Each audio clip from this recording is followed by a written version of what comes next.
Last time on Kingdom Creations, God created the heavens and the earth.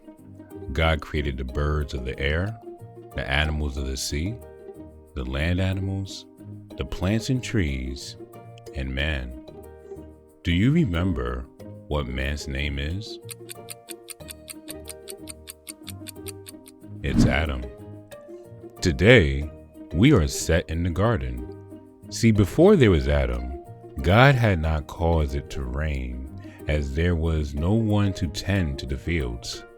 The plants grew from a dewy mist that God brought to cover the ground. When God made Adam, he formed him from the dust of the ground and put his breath inside of man to give him life, and man became a living soul. He placed man into the garden. Can you tell me what the name of the garden is? We'll pause while we wait on the answer. It's Eden. God made every tree grow. He made them pleasant looking and made them for food. The tree of life was also made and good for food. In the midst of the garden, the Lord also placed the tree of knowledge of good and evil. Remember this as we'll come back to this.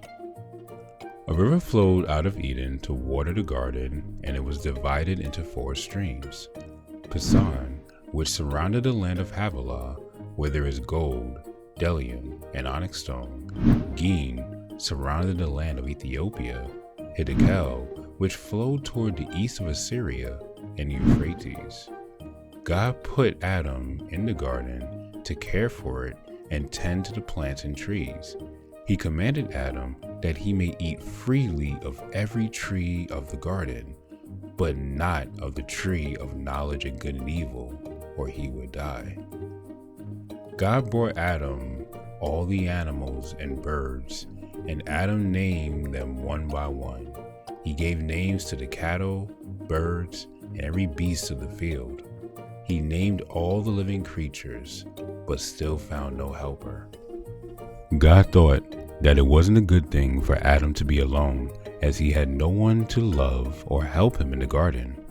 God decided to create Adam a helper.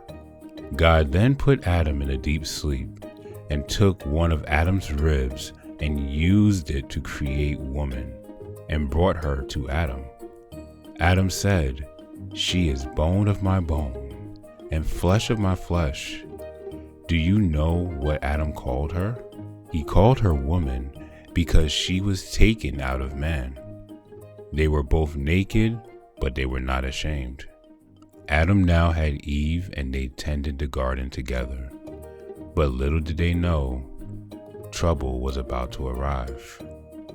Join us next time as we pick up in chapter 3 of Genesis with the great fall of man. Make sure to like, subscribe, comment, and turn on the bell for notifications of future videos. God bless you all.